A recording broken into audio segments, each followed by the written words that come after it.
This is Tim, and this is Tim's family. His family is from Laos. The family runs a successful restaurant in their neighborhood. Just as they worked hard enough to establish their success, they expect him to do just as well in school. These are Tim's friends from school.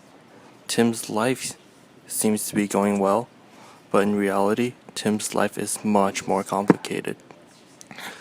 But because of the pressures placed on him from the tradition of his family and the assumption from his friends, Tim feels obligated to meet those standards. As a result, Tim keeps his emotional struggles to himself and has no one to turn to. Tim's story isn't the only one of its kind.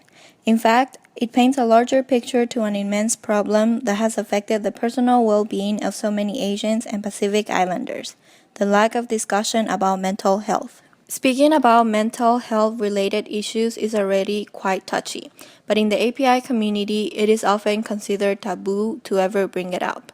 Its discussion can become derailed quite easily, leaving those in need of help with little to no resources nor support.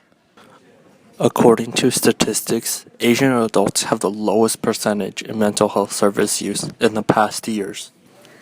So what factors create this culture of staying quiet? To have a better idea, we must take a look at the concepts of saving face and the model minority myth. These ideas examine and theorize the societal pressures created in the API scope, both within its community and outside of it. Face is a sociological concept that can be closely described as one's prestige or esteem. So to save one's face is the act of retaining one's status or character in society. It can be a common thing to do, especially in work and school as you interact with others. However, what motivates individuals to save their own face can depend on the society in which they are raised in. In Western culture, where individualism and self-reliance are heavily emphasized, the act of saving face helps maintain a person's own individual reputation. But in Eastern culture, where groups and families are more stressed, one's reputation can greatly reflect back to those in relation to them. This is why for many APIs, finding support within the family for mental health related issues becomes so difficult.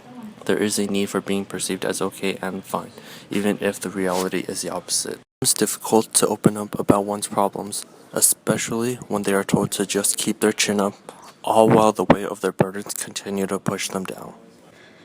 The model minority myth has been the perception of APIs for decades now, first being used to describe Japanese Americans during 1960s for their good behavior.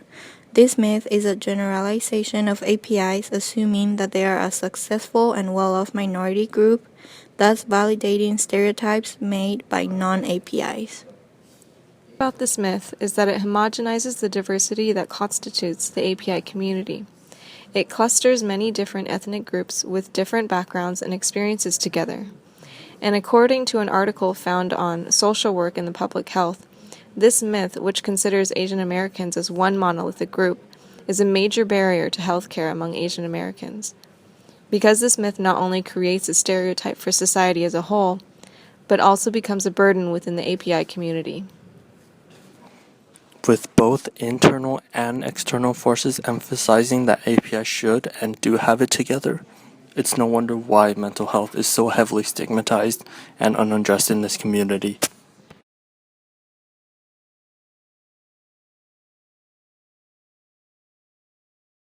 Well, my name is Natalie Tran, and I'm a third-year graphic design student at Cal Poly Pomona. I was born and raised in LA, and my family is from Vietnam, but I am primarily Vietnamese and Chinese. So you say you started looking for help like in later years of high school. Mm-hmm. So before that, what was stopping you or restricting you from getting professional help?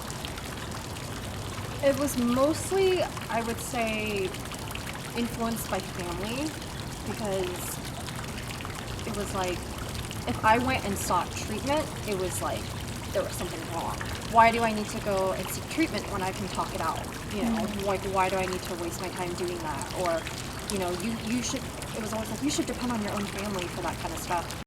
Going back to Tim's story, it does not have to be this way. There is help out there. There are groups that provide help with mental health and are targeted to support API communities. Some of the facilities that provide help are Asian Pacific Counseling and Treatment Center, Coastal Asian Pacific Mental Health Center, and Asian Pacific Community Counseling.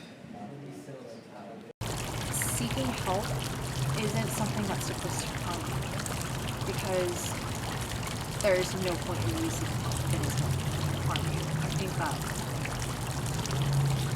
for you to be able to talk to someone, get treatment, get the right medication, have a good doctor that's going to take care of you, and still be able to do that with that stigma and with that judgment that will possibly come along with you, I think that's probably one of the greatest things you can do.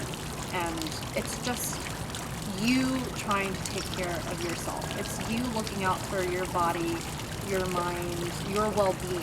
And I think that there's nothing stronger and there's nothing braver than to be able to do that, especially under such dire circumstances. So I think, for all the APIs out there who have been thinking about it, but they're unsure of where to go, do your research online, read up about different types of therapy, find local doctors around you that maybe will help you out, look for resources on campus, look for resources through them, for outside resources as well.